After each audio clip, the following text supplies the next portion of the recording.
उत्तर प्रदेश की सियासत में इन दिनों एक नया तमाशा जोरों पर है और अब इस बार मुद्दा है डीएनए। नमस्कार, स्वागत है आपका हमारे चैनल संवाद लाइव पर। मैं हूं जितेश अवस्थी। बात शुरू हुई समाजवादी पार्टी के सोशल मीडिया एक्स हैंडल से की गई एक पोस्ट से। इस पोस्ट ने इतना हंगामा मचाया कि रविवार को उत्तर प्रदेश के डिप्टी सीएम ब्रजेश पाठक और सपा प्रमुख अखिलेश यादव एक दूसरे को ज्ञान बांटने लगे। अखिलेश ने तो सपा के प्रदेश अध्यक्ष, मीडिया सेल और खुद को भी नोटिस भेजकर मामले को और हवा दे दी। लेकिन असली पटाखा फटा सोमवार को, जब डिप्टी सीएम ब्रजेश पाठक ने एक लंबी पोस्ट लिखकर सपा की राजनीतिक जन्म कुंडली पर ही सवाल खड़े कर दिए। पाठक ने सपा पर जातिवाद, तुष्टीकरण और समाज को बांटने की राजनीति करने का इल्जाम लगाया और कहा कि सपा का डीएनए ही खराब है। अब ये डीएनए वाला बयान अखिलेश को ऐसा चुभा कि सियासी गलियारों में भूचाल सा आ गया। ब्रजेश पाठक ने अपनी पोस्ट में अखिलेश को आड़े हाथों लेते हुए लिखा, अखिलेश जी, आप डीएनए के सवाल पर इतना भड़क गए जैसे 10 साल पहले यूपी की सत्ता से बाहर हुए थे। भाई, मैंने तो बस इतना कहा कि सपा के डीएनए में खराबी, इसमें इतना तिलमिलाने की क्या बात है? अरे, मेरा मतलब किसी इंसान से नहीं बल्कि आपकी पार्टी की सियासी सोच से था। पाठक ने सपा की सियासी बुनियाद को निशाने पर लेते हुए कहा कि सपा पूरी तरह राजनीति, जातिवाद और तुष्टीकरण की बैसाखी पर टिकी है। उन्होंने तंज कसा और कहा कि आपने कभी सबका साथ सबका विकास की बात कही नहीं। आप तो बस वोट बैंक का चक्कर लगा रहे हैं। नीतियां और आदर्श वो तो आपके डिक्शनरी में ही नहीं। ब्रजेश पाठक ने सपा पर मुस्लिम तुष्टीकरण का ऐसा इल्जाम लगाया जैसे सपा का जन्म ही इस मिशन के लिए हुआ। उन्होंने लिखा, आपकी पार्टी का डीएनए मुस्लिम तुष्टीकरण के इर्द गिर्द ही घूमता रहता है, चाहे शिक्षा नीति हो, नौकरियां हो या कानून व्यवस्था। आपने हमेशा एक खास वर्ग को खुश करने के लिए बाकी समाज को टाटा बाय बाय कर दिया। पाठक ने तो यहाँ तक कह डाला कि अखिलेश ने मुख्यमंत्री रहते हुए अपने सिग्नेचर से आतंकियों से जुड़े 14 केस एक झटके में वापस ले लिए ताकि सपा का तुष्टीकरण वाला डीएनए चमकता रहे।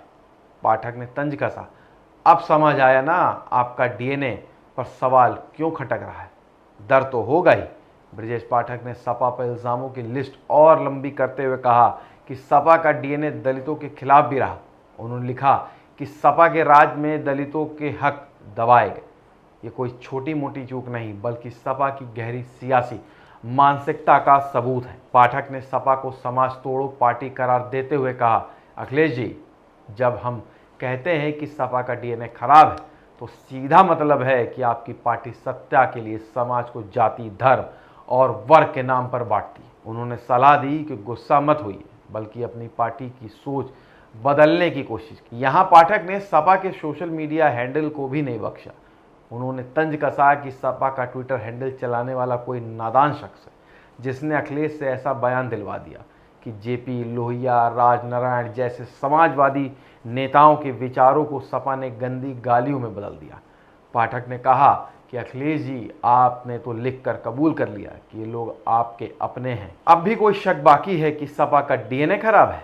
अंत में ब्रजेश पाठक ने अखिलेश को नसीहत देते हुए कहा, अखिलेश जी, अगर आप बदल सकते हैं तो खुद को और अपनी पार्टी के डीएनए को बदलिए, वरना 2027 तक और उसके बाद भी डीएनए आपको सताता रहेगा। आज मैं कह रहा हूँ, कल यूपी की हर गली, मोहल्ला और हर गांव, हर शख्स आपकी पार्टी के इस डीएनए का जिक्र करेगा।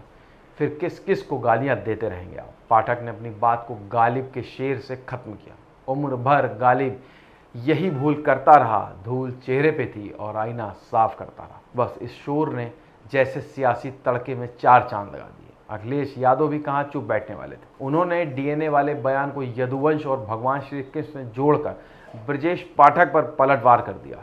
अखिलेश ने सोशल मीडिया पर लिखा, हम यदुवंशी हैं और यदुवंश का रिश्ता भगवान श्री कृष्ण से है। ऐसे में आपके डीएनए वाले बयान ने हमें धार्मिक रूप से आहत किया। राजनीति में ना तो नैतिकता भूली और ना धर्म जैसी संवेदनशील भावनाओं को ठेस पहुंचाइए। अखिलेश ने आगे कहा कि उन्होंने पार्टी स्तर पर उन लोगों को समझाने की बात की जो पाठक की अशोभनीय टिप्पणी से भड़क गए थे। उन्होंने नसीहत दी कि आशा है आप अपनी नकारात्मक बयानबाजी पर लगाम लगाएंगे। इस सियासी डीएनए ड्रामे ने यूपी की राजनीति में नया रंग भर दिया। ब्रजेश पाठक ने सपा को जातिवाद और तुष्टीकरण का पाठ पढ़ाया तो अखिलेश ने यदुवंशी गौरव और नैतिकता का तड़का लगाया। लेकिन सवाल है कि डीएनए विवाद यहीं थमेगा या 2027 के चुनाव तक सियासी गलियारों में गूंजता रहे।